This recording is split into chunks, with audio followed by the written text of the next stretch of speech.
Good afternoon, everyone. Welcome to Sauti Plus Media Hub, and I'm your host, Elizabeth, aka Lizo. And today is an important day and afternoon to remember as we have very important people in our house today in Sauti Plus Media Hub. And I'll start off with one that is known by you, our one and only Sheila Kasabiti. She'll say a word or two, introduce our dearest people, and we can kick off with this conversation. All right. Thank you so much, Lizo. Hello, everyone. My name is Sheila Kasabiti. I am the programs manager at Richer Hand Uganda. I'm blessed to have in our presence our team, our partners from Kenya and around the world, in Africa as well. Amplify Girls. They have done tremendous work with Rahul. They have helped us in amplifying a lot of the voices on ground for the young people. And we are passionate about the work they do. And they have demonstrated that passion through the kind of partnerships that they have selected, organizations and the linkages that we're really so proud to work with. I'll throw the ball right to Lucy for her to introduce herself, and then Zach. Okay. Thank you so much, Sheila. Good afternoon, everyone. Thank you for having us, Lizo. So my name is Lucy Minayo. I'm the co-CEO. I'm one of the co-CEOs at Amplify Girls. I'm based in Nairobi, Kenya. Very excited to be part of this conversation. Lizo, Sheila, and Zach. Over to Zach. Of course. Well, the co-CEO might have been a spoiler. So I am the other co-CEO, Zach Fowler. I am based in the US. I live in Washington State. I've been with Amplify Girls now for a few years. Was very honored to be a part of some of the earliest conversations around Amplify Girls about 6 years ago. And I'm very excited to be here and overjoyed to be in the presence of the Rahu team, the Sauti team. I think that the work you're doing here is outstanding, and we're very, very honored to be connected to it. Thank you so much. As I know you are as blank as I am for the first time, I am totally blank. But I think just by the name of the organization, Amplify Girls, I can get a clue or something, a word or two. But I'll throw the ball back to Zach. What is Amplify Girls?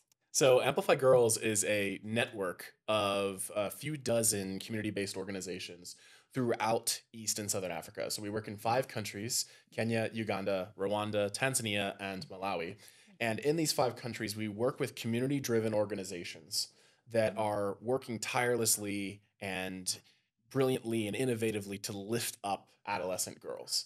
Now, they do this in a number of different ways, and our partners have the total free ability, as they should, to focus on whatever is most effective in their community for the adolescent girls they work with.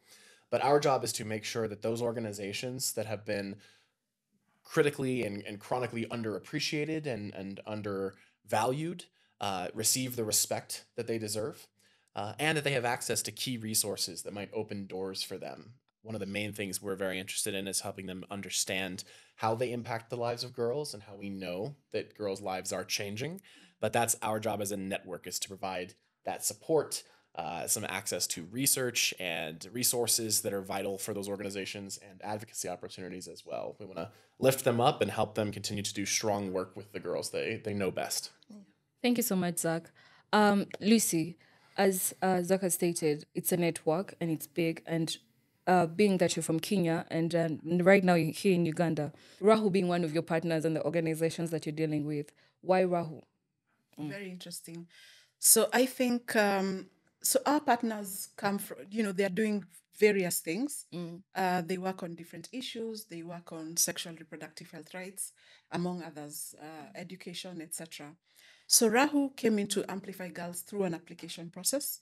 We were working on a study that sought to understand issues to do with agency among adolescent girls. So we put out an advertisement to have organizations based in these 5 countries join the network for purposes of participating in the study, but also becoming part of the network.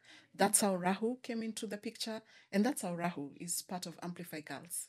You've mentioned the word agency. Can you throw more light to it? Okay.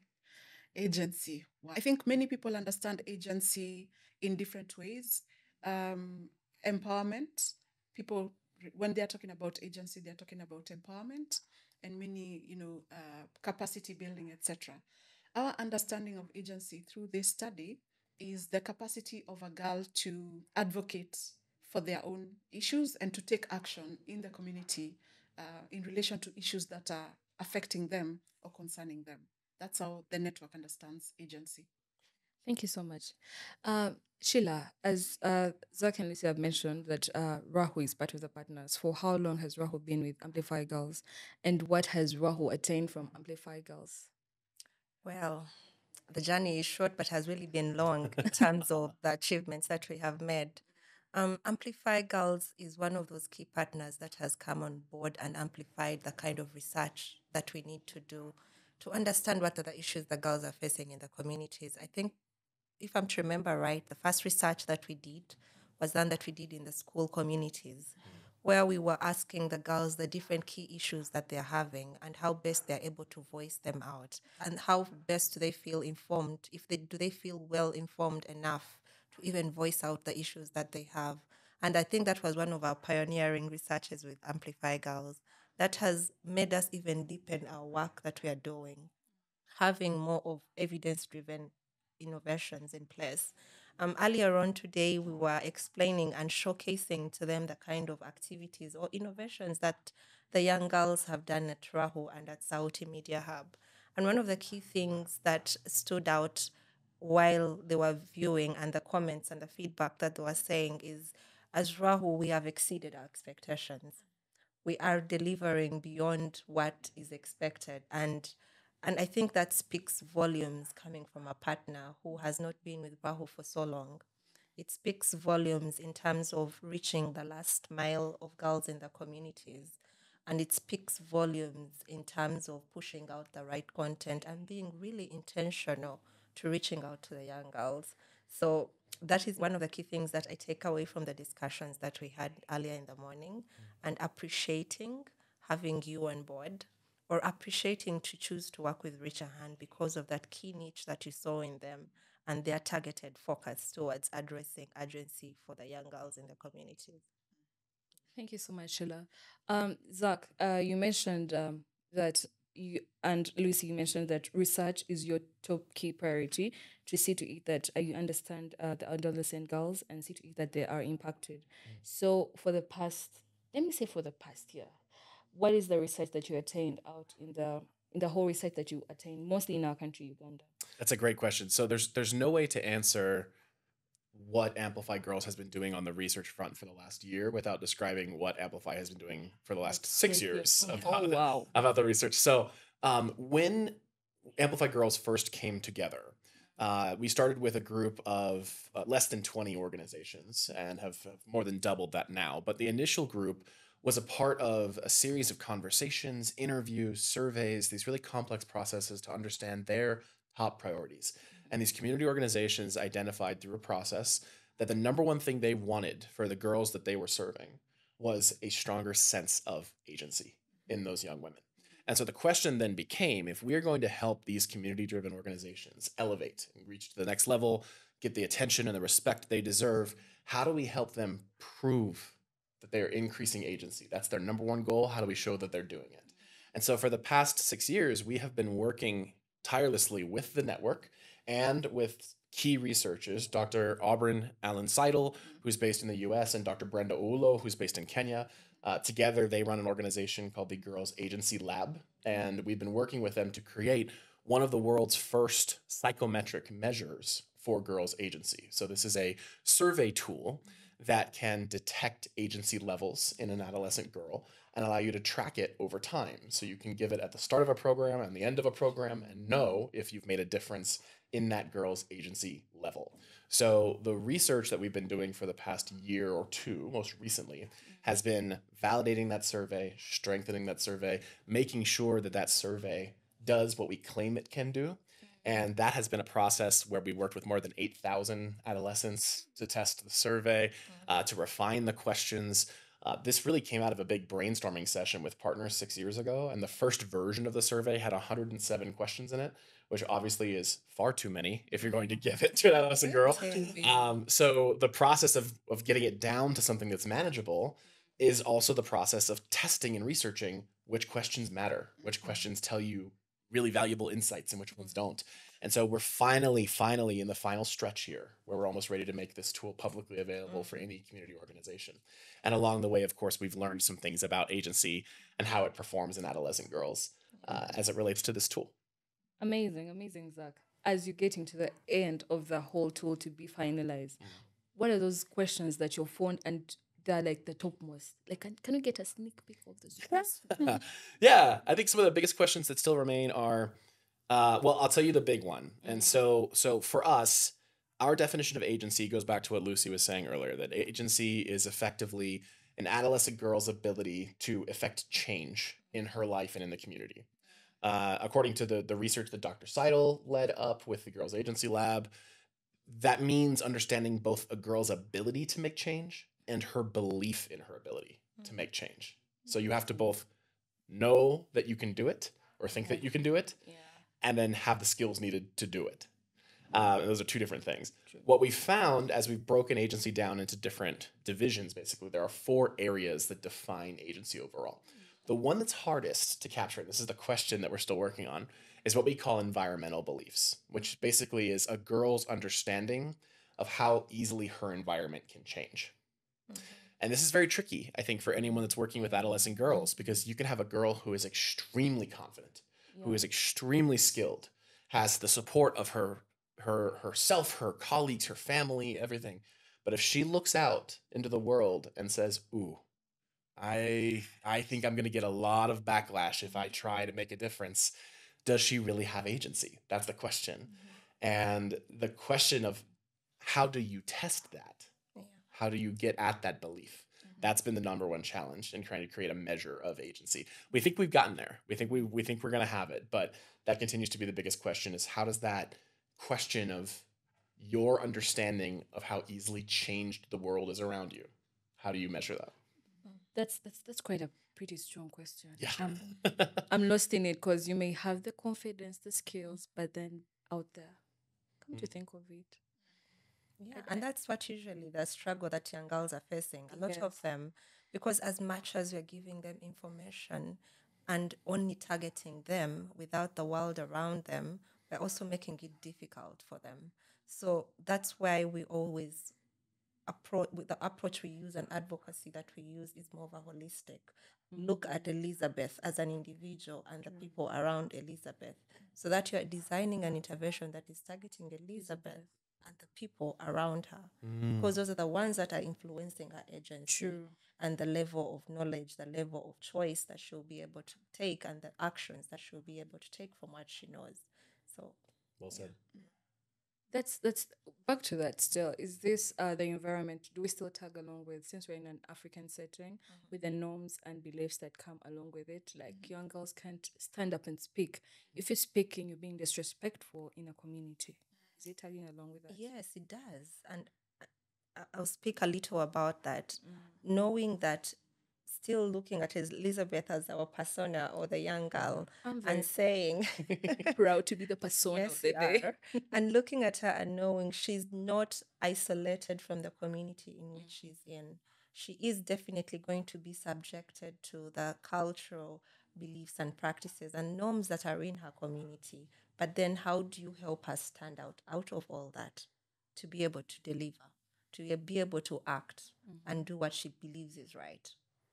So that is the kind of approach that we are looking at, a holistic way of implementing. Thank you so much, Sheila. I like the point of view that you're looking down to the girl, coming down and understanding that we all have different challenges and the communities and the environments that we come from are different. Lucy, in the whole process of amplifying the girls' voices and their choices and empowering them, what are some of the challenges that you've seen and noticed? And it's still like a barrier. You have tried, but it's still a barrier and it's there. And you feel if it was removed or shifted, there will be progress in amplifying these voices to a greater height. I'd say, Liesl, I think that's a PhD question. You've given me a topic to think about, a really good question. So a lot of our partners are struggling. The biggest struggle, I think, is we are in a patriarchal society, and it sounds old and dated and boring, but that's the reality. It's the system that has, it is the infrastructure that has informed the systems that our girls live in and that our organizations, our partner organizations operate in. And that system is made up of certain beliefs, right? And these beliefs are cultural, the beliefs are learned, the beliefs are taught. We live those beliefs and they become part and parcel of us. And so the biggest shifts we've seen in programming come from the shifts that occur when this system is shaken up and those beliefs are challenged and new beliefs are learned, beliefs that are founded on principles of justice, social equity, human rights, etc., which is where the world is heading today. Things like the Sustainable Development Goals, how do you achieve them if you don't attack the root causes of inequity in our societies? So we have seen that programs that give results that are enabling girls to live fully in and of themselves are programs that have been able to tackle the root causes of social injustice, social inequity, lack of human rights, etc. And more importantly, that are attacking the patriarchal nature of our societies. They are really attacking those fundamental principles that uphold these systems that create all these inequity, inequalities, etc. So that I would say is fundamentally one of the things that needs to be altered for girls to realize to live fully and in and of themselves, but importantly for the community-driven organizations to operate successfully. Thank you so much, Lucy. I'm forwarding the question back to Sheila.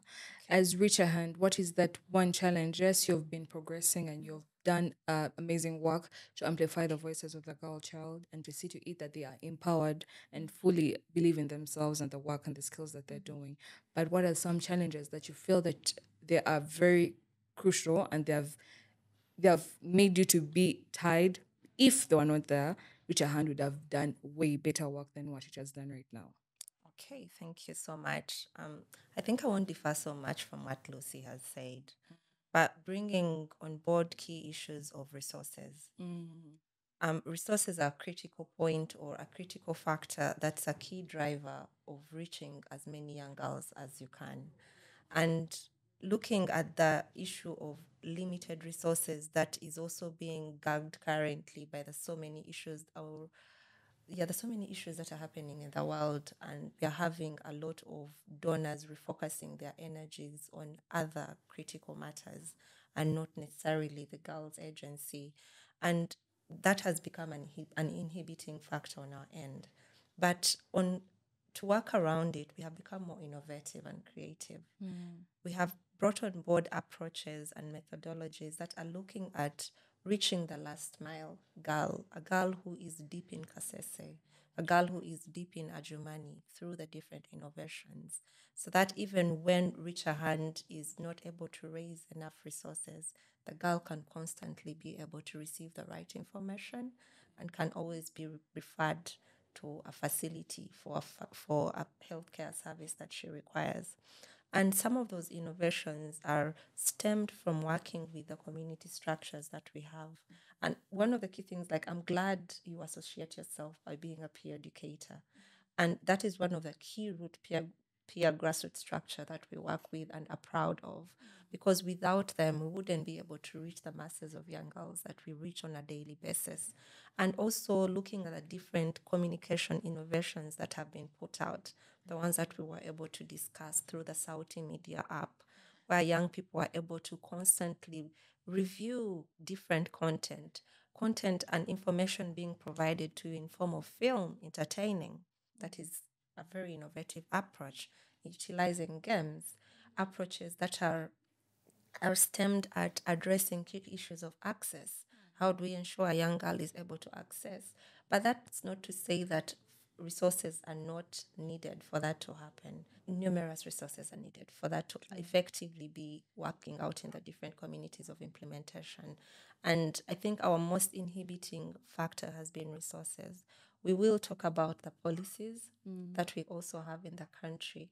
But then one of the key things we have noted is working closely with the policy stakeholders, the policy makers, the MPs, the ones that we feel should not be discussed with these issues, the technocrats that are out there making the decisions on behalf of the young girls, bringing them on board and letting them know that young girls need to be brought on the table.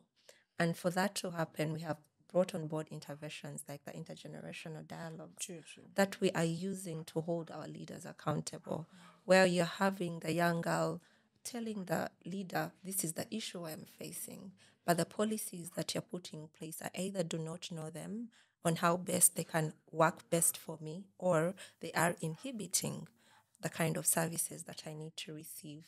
And looking at it in that way has helped us to navigate the difficulties and bring on board very different partners that are working on different issues, and being able to look at it from a multi-sectoral approach and say, let us have people from livelihoods. A young girl still needs to have a livelihood. True.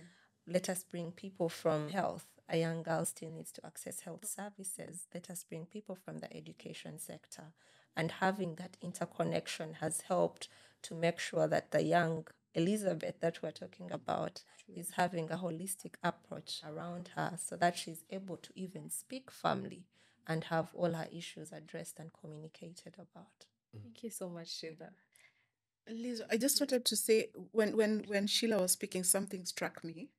And it's just now the importance of this kind of work that kind of quantifies or enables you to make the abstract realistic. That is important, yeah? So when you talk about agency and this, beautiful words we keep throwing around in civil society, like empowerment, the other word we use is capacity. So this study is one of the ways in which community-driven organizations and anyone that's working with adolescent girls and young women will be able to actually, in real sense, qualified to actually begin engaging actively, become those active citizens that you want them to be in society. Yeah? And it also, the infantilization that happens in a lot of the work that many of us do. Yeah.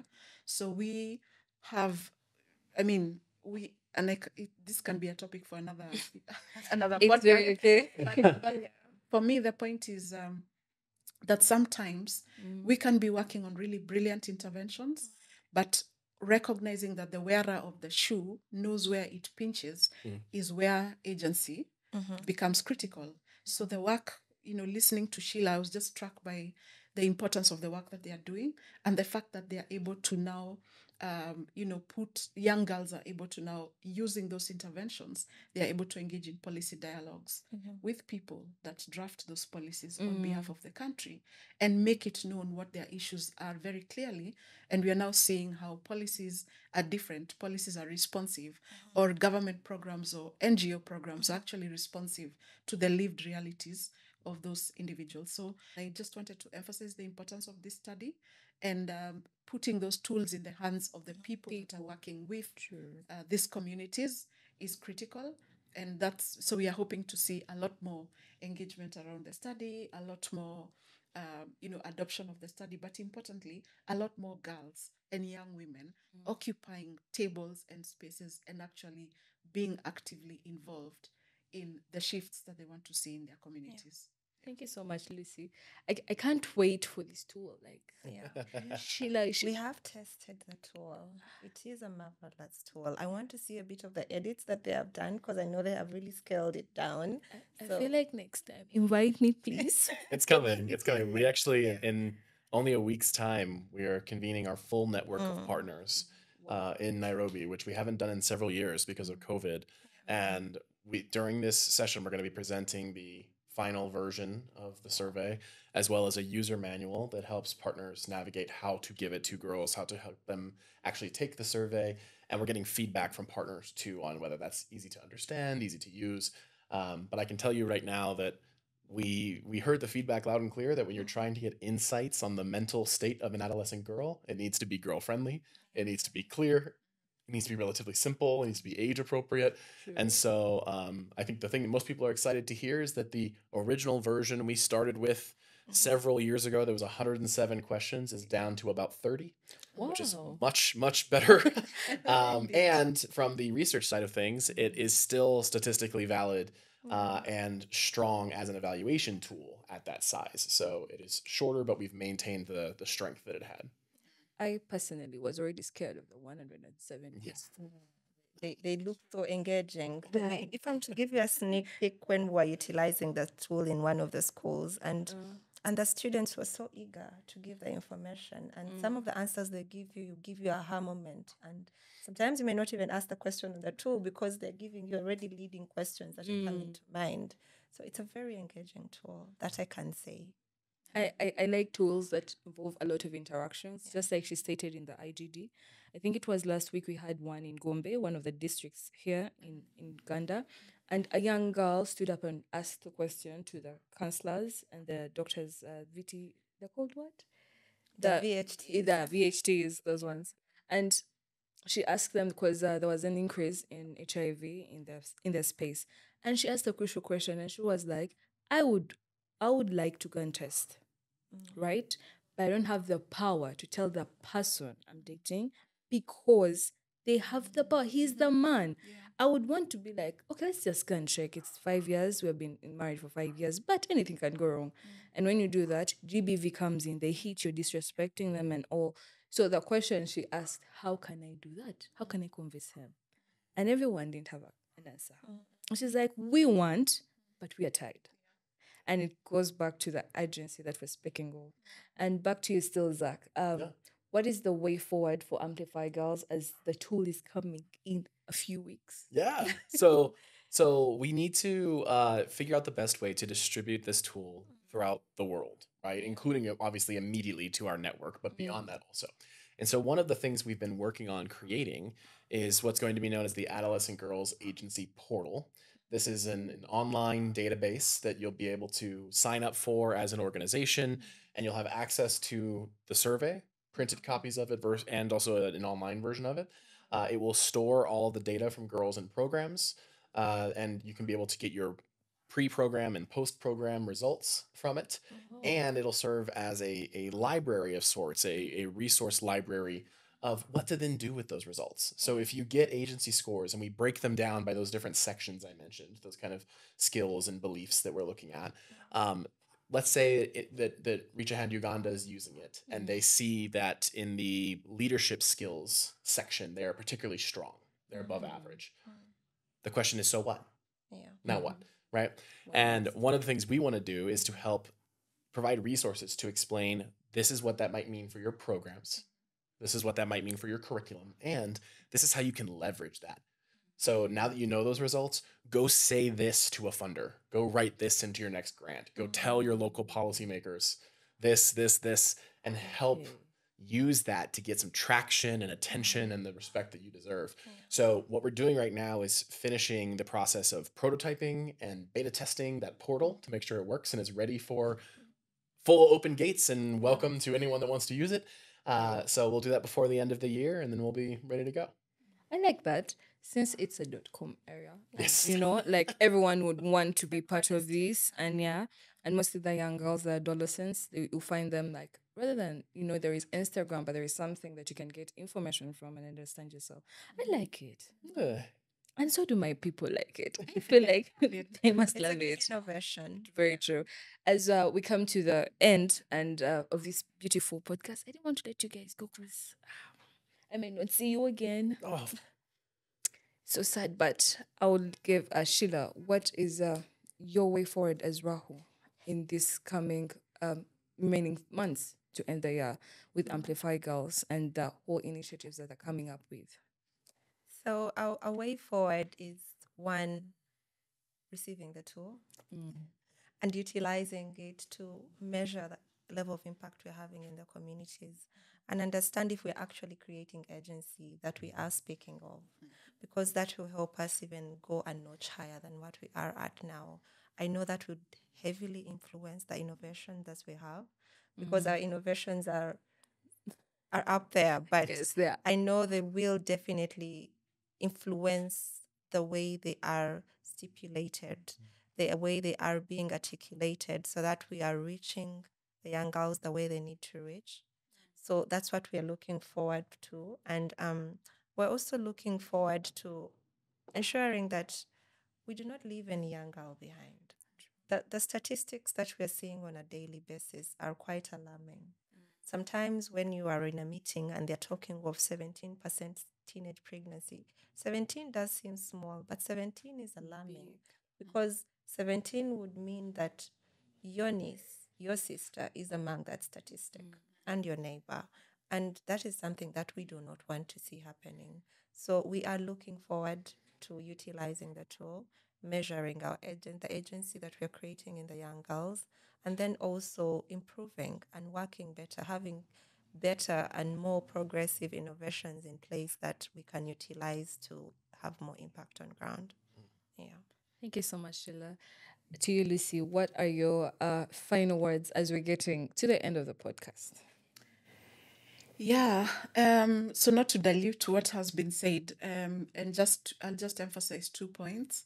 So Sheila talked about resourcing, which is one of the challenges that community-driven organizations face. True. And that's the work that Amplify Girls is we are going to emphasize in the coming years, just to make sure that we support our community-driven organization partners to actually access the resources that they require to do the brilliant work they continue to do. Those innovations Sheila talked about will not happen without resources. True. So a lot of our effort will go towards building that piece of support that community-driven organizations require. Then the second thing is a lot of our partners are doing incredible work in the community. In fact, Zach and I were talking about why it is that we haven't had some of the things that really interesting work that we saw today, very interesting partnerships, etc. How come we haven't seen those? And there could be many explanations, including resources, going back to resources. But then it's also now we are seeing that as an opportunity for us as a network and for us as the team that's supporting community-driven organizations to actually amplify those results, to amplify that work, and to work with the community-driven organizations to integrate strategies that will enable them to amplify that work and bring it to a wider audience. So those are two critical pieces that we are going to emphasize on, as well as advocacy itself. Just working closely with the community, with our partners, to be in the right spaces to say the things that are going to affect this resourcing and many other things that will enable our partners to continue to do the incredible work they are doing. Thank you so much, Lucy. The best is left for Zach. Oh, I think I'll just say I am so grateful for the opportunity to be here at the Sauti Media Hub and to have met with Reach Ahead Uganda today, to be with three very accomplished, powerful women who are doing wonderful work. It's really a pleasure for me personally, but for the organization to be a part of this. I think anytime that the Amplify Girls Network gets the chance to meet with our individual partners and really understand the deeper work behind what their dreams are, their intentions are. I can say this with 100% honesty. I have never met with one of our partners and left feeling anything other than mind blown and re-energized for the work that we need to be doing. If these community-driven organizations are not given the respect and resources that they need, there is no one else doing the kind of work that they're doing. Reach Ahead Uganda occupies such a specific and valuable space. They are needed, they are necessary, and anything we can do to elevate that and support them is both an honor and a mandate. Frankly, it's something we can't live without. So I'm very honored to be a part of this. I'm glad to be here, and we want to thank you for having us on the podcast. Thank you so much. It has been our pleasure as the Sauti Plus Media Hub team. Thank you so much, Sheila, for bringing us these beautiful guests. As we have heard from Zach and Lucy, it's about amplifying your agency as a girl. And if you don't understand agency, Lucy broke it down for you. And just go down to the are there social media platforms? Yeah, of course. You can find Amplify Girls on Instagram, on Facebook, on Twitter. Yeah. LinkedIn. So, my girls who love the internet, it's time for us to first get back to the drawing board and understand what is agency and how much can we attain if we get to understand ourselves and see if we can improve and empower ourselves, our fellow sisters, our nieces, our friends, because it starts with me so that it can spread to the whole nation. I remain Elizabeth Tanzeri, aka Lizo, and this is Sauti Plus Media Hub with Amplify Girls Uganda. Oh, not Uganda, I'm sorry. Amplify Girls Organization and Reach Ahead Uganda. Stay blessed and have a good afternoon.